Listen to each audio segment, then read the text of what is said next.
예, 오늘은 본문의 말씀을 가지고 하나님의 영광을 위하여 하라라고 하는 제목으로 말씀을 나누고자 합니다.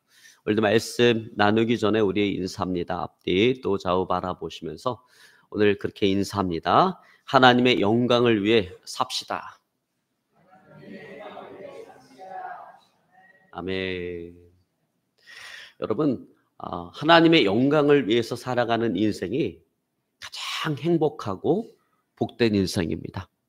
여러분, 하나님의 영광을 위해서 살아가시는 저와 여러분의 삶이 되어질 수 있기를 시간 주로 축원합니다. 여러분, 사람들은요 인생을 살아가면서 다 저마다 삶에 목적이 있어요.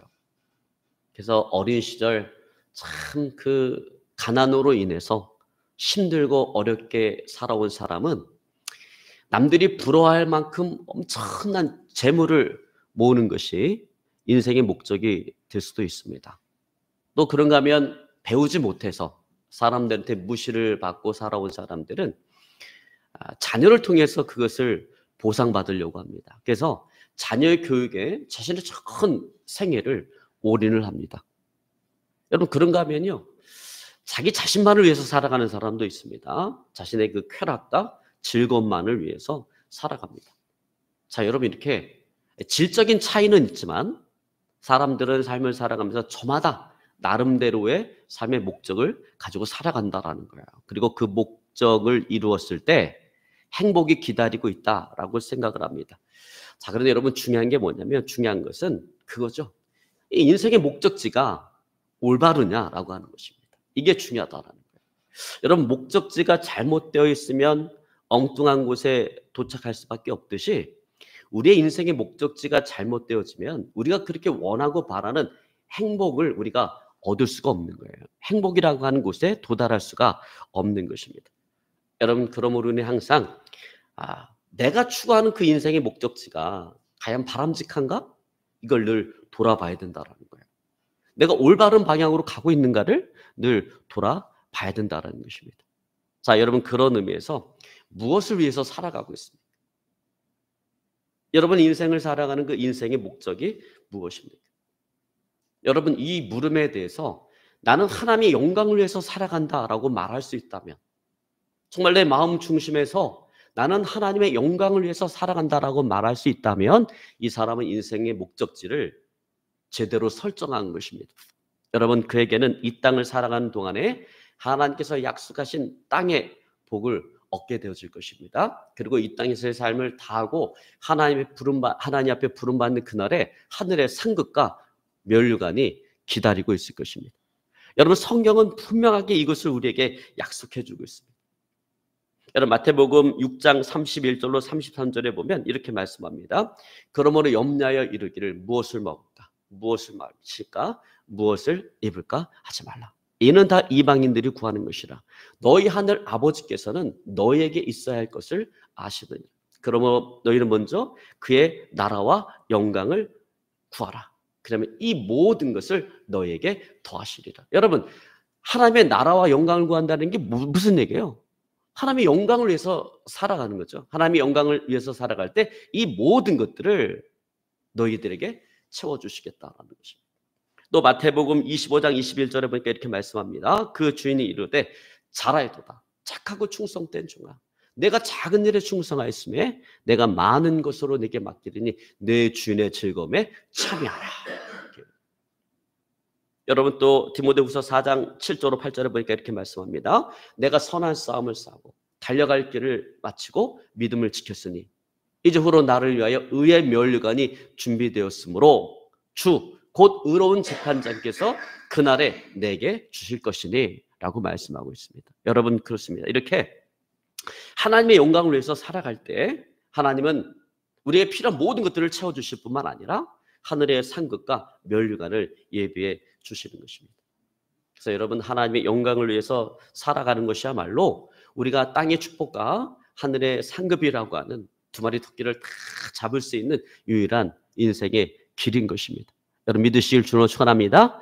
여러분, 믿고 하나님의 영광을 위해서 살아가시는 저와 여러분의 삶이 되어질 수 있기를 오늘 시간 주로 축원합니다. 자, 그런 의미에서 저는 오늘 이 시간에 하나님의 영광을 위해서 살아갔던 그 구약의 인물들 가운데 특별히 아사 왕에 대해서 우리가 함께 잠깐 살펴보고자 합니다. 그가 어떻게 하나님의 영광을 위해서 살아갔는지, 하나님의 영광을 위해서 살아가는 그에게 하나님께서는 어떻게 응답하셨는지 그것을 오늘 우리가 잠깐 살펴보고자 합니다. 여러분, 이스라엘 역사에서 가장 위대한 성군이 누구냐라고 이야기하면 두말할 필요도 없이 그것은 다윗입니다. 그래서 다윗의 삶은요, 후대 모든 왕들의 삶을 평가하는 하나의 기준이 되어졌습니다. 그래서 후대 왕이 정말 하나님을 기쁘시게 하고 하나님의 영광을 위해서 살아갈 때는 뭐라고 평가하냐면 다윗의 길로 행하였더라, 이렇게 평가를 합니다. 그런데 그렇지 못할 때는 다윗의 길로 행하지 않았다라고 이야기를 합니다. 그런데요, 남유다의 왕 가운데 오늘 하나님 다윗의 길로 행했던 성군으로 칭송을 받는 왕이 딱 4명밖에 되지 않습니다. 여러분, 남유다가 바벨론에 의해서 멸망을 당하고 바벨론의 포로로 끌려갈 때까지 21명의 왕이 등극을 하는데 그 21명의 왕 가운데 다윗의 길로 행했던 성군은 딱 4명밖에 되지 않는다라는 거예요. 그 첫 번째가 누구냐면 아사왕입니다. 그리고 그 다음이 아사왕의 아들인 여호사밧 왕이고, 또 세 번째가 여러분이 잘 알고 있는 히스기야 왕이고, 마지막이 요시야 왕입니다. 자, 여러분, 이 가운데 오늘 우리가 살펴보고자 하는 왕이 바로 이 아사왕이에요.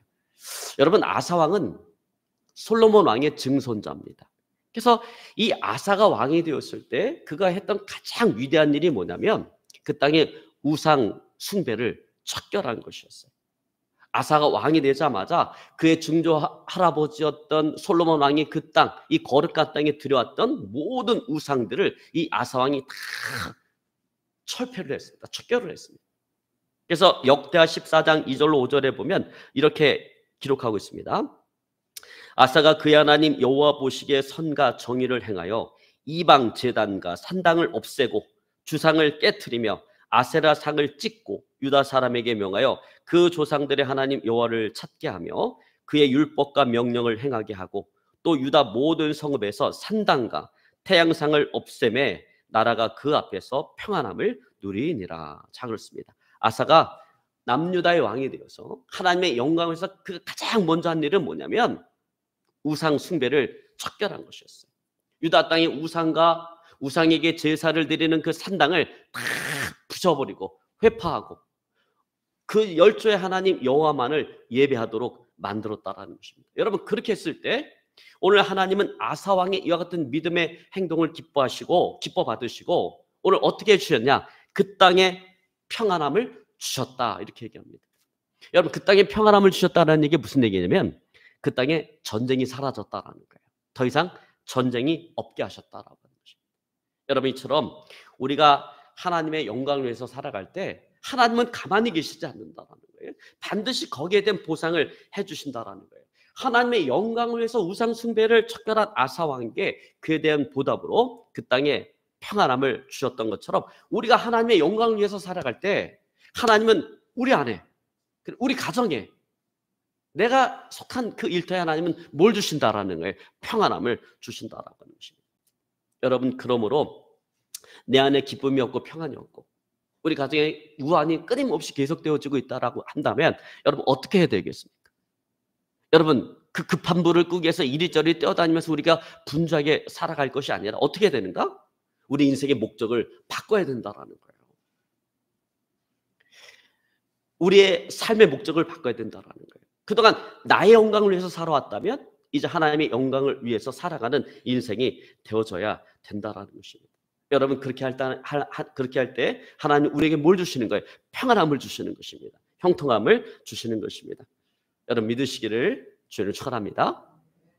자, 그런데 제가 이렇게 하나님의 영광을 위해서 살아갔던 이 아사왕의 삶을 연구하면서 제가 참 의미 있게 발견한 사실이 하나가 있는데 그것은 뭐냐면 이렇게 하나님의 영광을 위해서 살아갔던 아사왕의 삶에 커다란 위기가 찾아왔다라고 하는 거예요.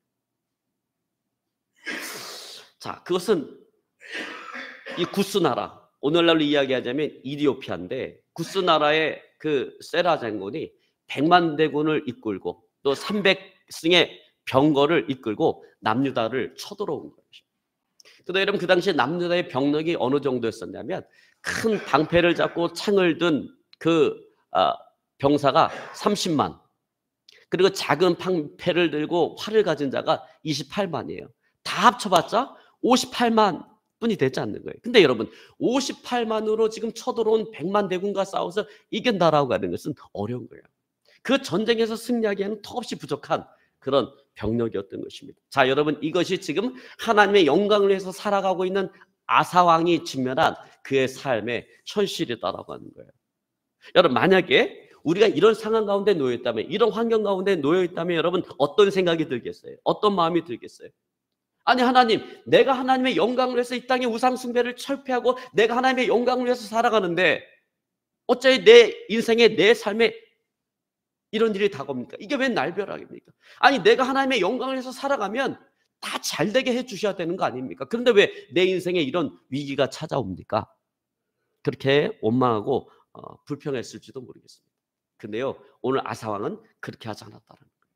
하나님의 영광을 위해서 살아왔던 아사왕은 인생의 위기 가운데서도 오늘 하나님의 영광을 위해서 기도했다라고 하는 것입니다. 그래서 역대하 14장 11절에 보니까 아사가 이런 위기 가운데 하나님 앞에 기도를 하는데 이렇게 기도를 합니다. 아사가 그의 하나님 여호와께 부르짖어 이르되 여호와여, 힘이 강한 자와 약한 자 사이에는 주밖에 도와줄 리가 없사오니 우리 하나님 여호와여, 우리를 도우소서. 우리가 주를 의지하오며 주의 이름을 의탁하옵고 이 많은 무리를 치러 왔나이다. 여호와여, 주는 우리 하나님이시오니 원하건대 사람이 주를 이기지 못하게 하옵소서 하였더니. 이렇게. 여러분 이 기도 마지막 부분에 뭐라고 기도합니까?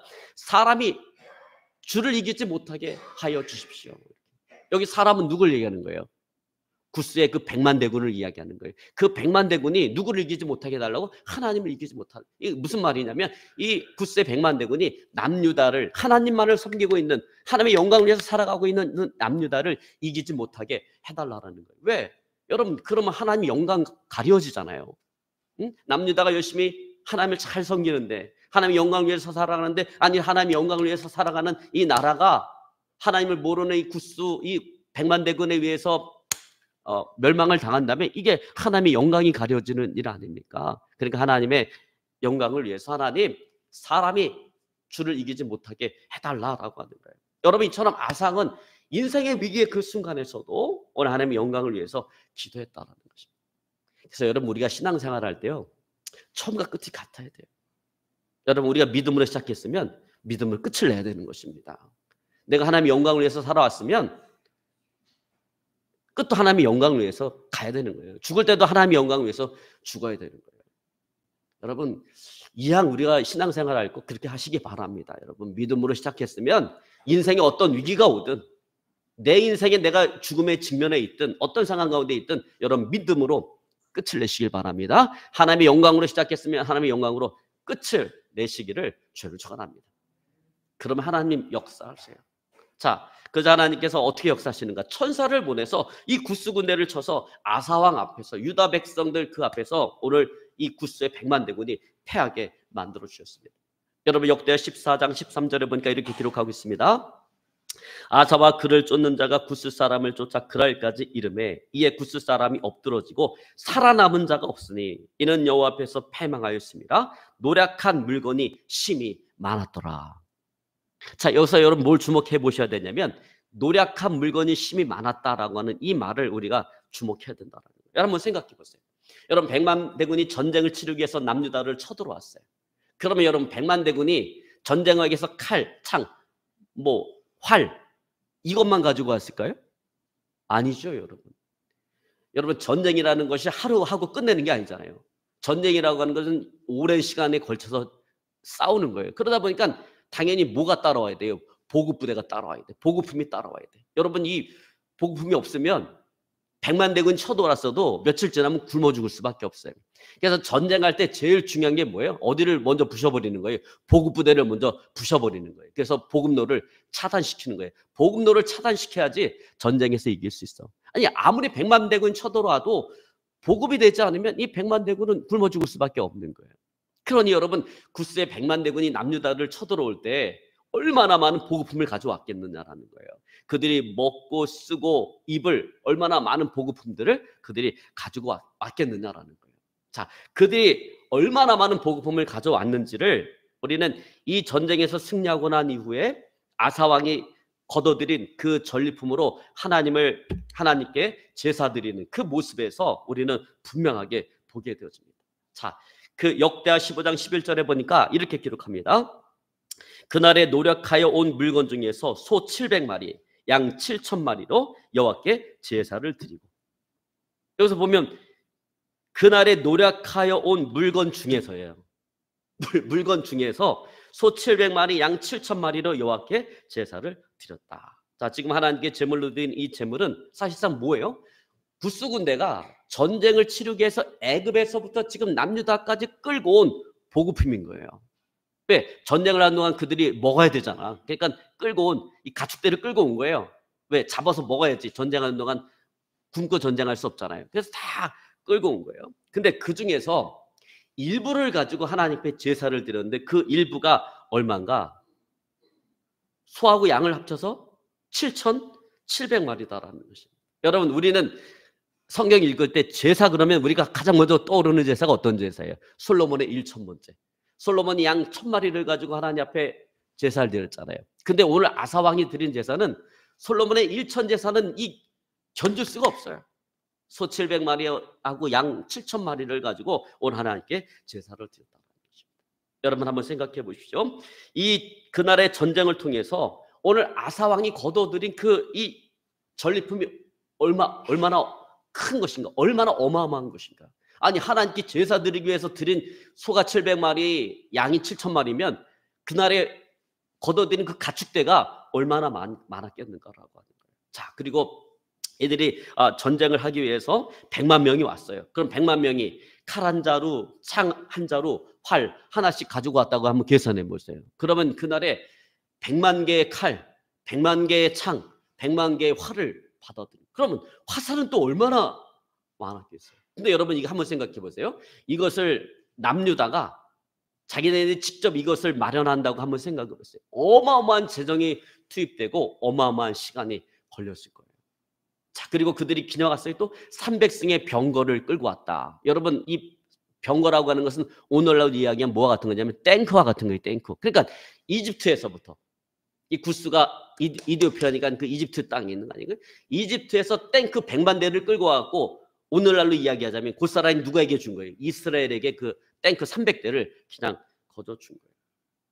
여러분, 그러므로 이날에 이 전쟁을 통해서 유다는요 엄청나게 강한 군사력을 보유한 강력한 나라가 되어진 거예요. 이 전쟁 하나로 강력한 나라가 되어진 것입니다. 자, 이와 같은 결과를 놓고 볼 때 여기서 우리가 깨닫게 되는 분명한 사실은 이것입니다. 결국 이 전쟁은 하나님께서 하나님의 영광을 위해서 살아가는 그 아사왕을 높이기 위해서, 아사왕을 도와주기 위해서 허락한 그런 전쟁이었다라고 하는 것입니다. 여러분, 그렇습니다. 이처럼 우리가 하나님의 영광을 위해서 살아가는 자에게는요 인생의 위기마저도 축복이다라는 거예요. 여러분, 그거 꼭 기억하시기 바랍니다. 하나님의 영광을 위해서 살아가는 자들은 우리 인생에 찾아오는 그 위기마저도 축복이다라고 하는 거 여러분 꼭 잊지 마시기 바랍니다. 그래서 여러분, 인생의 위기가 찾아올 때 그러지 마세요. 내가 하나님을 영광을 위해서 살아가고 내가 이렇게 하나님을 잘 섬기는데 왜 내 인생에 이런 위기가 찾아왔습니까? 이렇게 하지 마세요. 하나님의 영광을 위해서 살아가는 자에게는 인생의 위기마저도 축복인 것입니다. 여러분, 그렇게 믿으시기를 주로 축원합니다.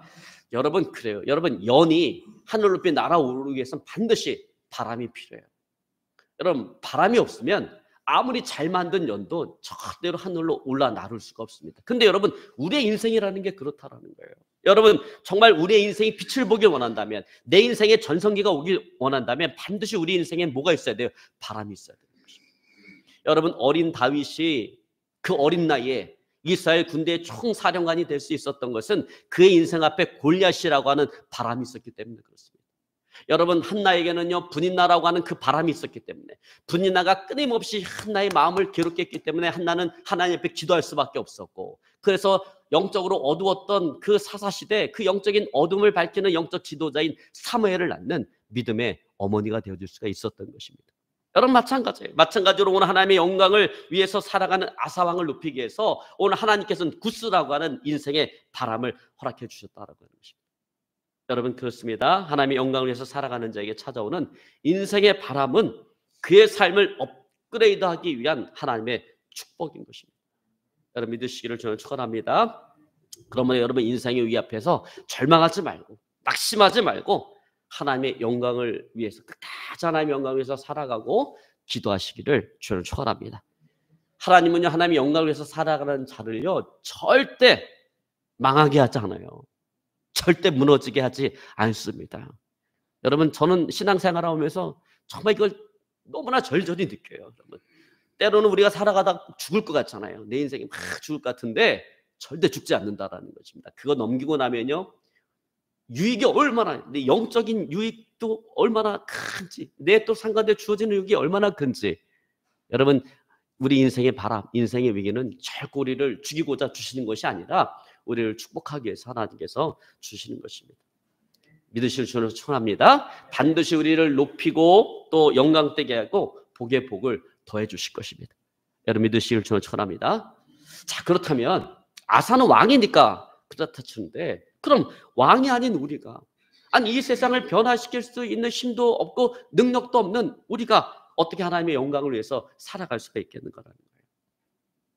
그래서 여러분 오늘 본문의 말씀이 너무나도 중요하다. 여러분 오늘 본문은 우리가 그것을 오늘 우리에게 가르쳐 주는 것입니다. 아무런 힘도 없는 우리가 어떻게 하나님의 영광을 위해서 살아갈 수 있는지를 오늘 본문은 우리에게 이야기해 주고 있다는 것입니다. 여러분 오늘 본문에 나오는 이 고린도 교회는 바울이 브리스길라와 아굴라와 더불어 함께 개척한 그런 교회였어요. 근데 이 고린도 교회는요 초대교회 모든 교회들 가운데 가장 문제가 많은 교회예요. 그러니까 여러분 살아가면서 교회 안에 문제 많다고 엉망불평하지 마세요. 교회는 원래가 문제가 많은 거예요.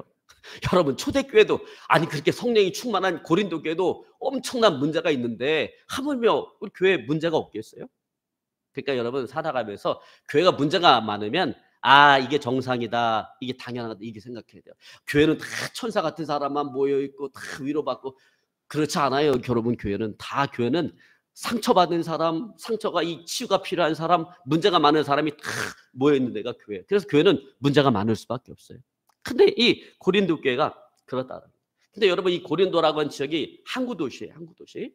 그러다 보니까 이 고린도 교회 성도들은 그 항구에서 노예나 종으로 주인을 섬기다가 하나님의 은혜로 구원받은 자들인 것입니다. 그러다 보니까 엄청난 하나님의 은혜와 능력을 받았음에도 불구하고 그들의 인격이 부재하고 인격이 다듬어지질 않은 거예요. 이 고린도 교회 성도들이.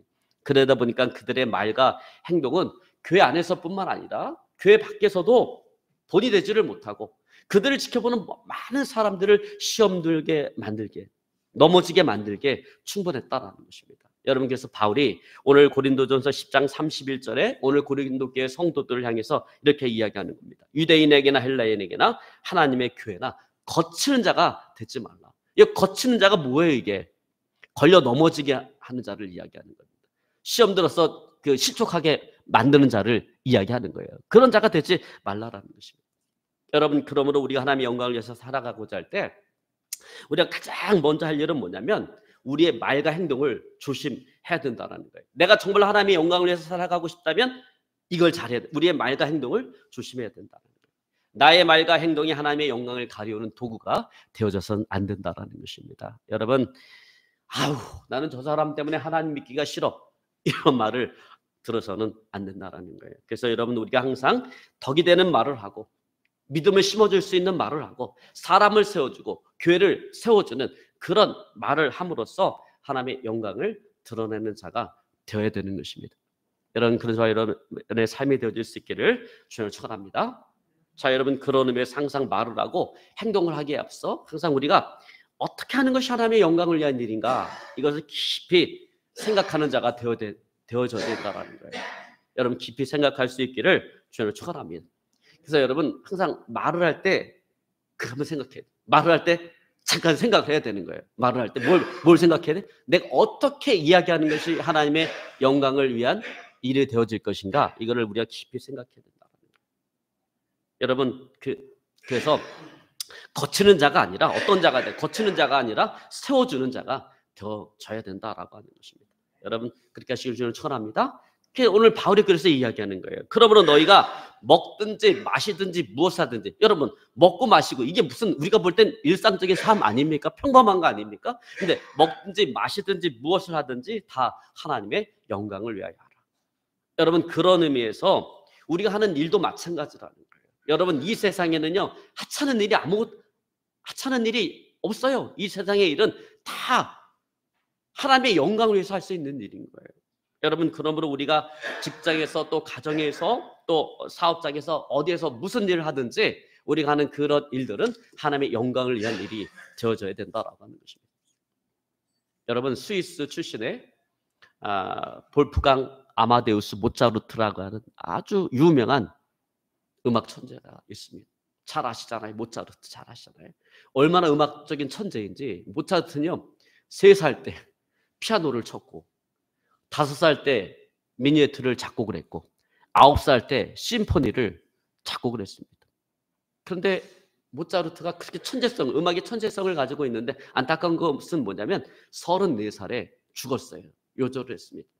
근데 그 짧은 일생을 살아가면서 모차르트가 626곡을 작곡을 했습니다. 그런데 이보다 더 중요한 사실은 뭐냐면 이거예요. 모차르트는 작곡이 끝날 때마다 작곡을 할 때마다 그 작곡 맨 마지막 장에 가서 그 맨 밑에 뭐라고 썼냐면 오직 하나님의 영광을 위하여 이렇게 글을 남겼다라는 것입니다. 그러니까 모차르트는 자기가 하는 일, 작곡하는 일, 이것이 자기의 영광을 위한 일이 아니라 하나님의 영광을 위한 일로 가득하게 만들었다라는 거예요. 여러분 그런가 하면 88년 서울 올림픽 때 세계가 주목했던 여자 육상 선수가 있었습니다. 세계에서 가장 빠른 여성으로 불렸던 그리피스 조이너라고 하는 아주 유명한 육상 선수가 있었어요. 그녀가 금메달을 땄을 때 전 세계에서 몰려왔던 기자들이 취재 경쟁을 벌이며 취재를 합니다. 미국 MBC 한 기자가 이 육상 선수 조이너에게 묻습니다. 당신은 무슨 생각을 하며 달렸습니까? 그러자 조이너가 이렇게 얘기했습니다. 나는 하나님께 영광 돌릴 것을 생각하며 달렸습니다. 하나님께 영광 돌리는 그 순간만큼 내 인생의 가장 기쁜 순간은 없습니다. 여러분 그렇습니다. 우리가 무엇을 하든 그 일을 통해서 하나님께서 영광 받으시도록 해야 된다라는 거예요. 여러분 그럴 때 우리 일은 의미가 있는 일이 되어지는 거예요. 여러분. 그렇잖아요. 아유 그냥 나는 어쩔 수 없이 일을 해. 그냥 난 먹고 살기 위해서 일을, 이게 아니라 나는 하나님의 영광을 위해서 이 일을 한다라고 생각할 때 내가 하는 그 일은 영광스러운 일이 되어지는 거예요. 여러분 목회도 마찬가지 아닙니까? 여러분 우리 객관적으로 할 때 목사들은 우리가 그냥 하나님의 영광을 위해서 살아가는 사람이야 이렇게 생각하잖아요. 근데 여러분 정작 본인이 이 일을 정말 하나님의 영광을 위해서 하는 것이 아니라 아유 그냥 뭐 나름대로 뭐 존경받는 일이고 뭐 그럴싸한 일이니까 한다라고 생각하면 이게 하나님의 영광을 위한 일이 되어질 수 없는 거예요. 여러분 일의 종류가 결정하는 것이 아닙니다. 내가 어떤 마음을 가지고 하느냐가 그걸 결정하는 거예요. 그래서 여러분 우리가 하나님의 영광을 위해서 해야 된다라는 것입니다. 그래서 여러분 우리가 하나님의 영광이 되지 않으면 하지 말아야 되는 거예요. 자 여러분 과연 우리는 하나님의 영광을 위해서 살아가고 있습니다. 여러분 지금 내가 하는 일은 단순히 내가 먹기 살기 위한 어떤 생계의 수단으로 하는 것입니까? 아니면 하나님의 영광을 위해서 하는 것입니까? 여러분 무엇 때문에 잘 살려고 합니까? 여러분 무엇 때문에 운동을 하고 건강하려고 합니까? 여러분 무엇 때문에 성공하려고 합니까? 무엇 때문에 자녀를 잘 교육시키려고 합니까? 자 무엇 때문에 우리가 예수를 잘 믿으려고 합니까? 나의 영광을 위해서입니까? 하나님의 영광을 위해서입니까? 여러분 하나님의 영광을 위함이라면 우리가 말하고 행하는 그 일이 누구에게나 거치는 것이 결코 되어져서는 안 된다라는 거예요. 우리 오늘 말씀 가운데서 이야기하는 것처럼 드려 많은 사람들을 기쁘게 하고 많은 사람들에게 유익을 주는 그런 일이 되도록 해야 된다는 것입니다. 그래서 그 일을 통해서 구원의 목적이 이루어질 때 비로소 하나님의 영광을 위한 그런 일이 되어지는 것입니다. 여러분 믿으시기를 저는 축원합니다. 이제 말씀을 정리하려고 합니다. 여러분 사람이 살아가는 가장 중요한 목적과 본분이 있다면 그것은 하나님을 영화롭게 하고 정말 영원토록 하나님을 기뻐하고 즐거워하는 것입니다. 그러므로 오늘 바울은 말하는 것입니다. 그런즉 너희가 먹든지 마시든지 무엇을 하든지 하나님의 영광을 위하여 하라.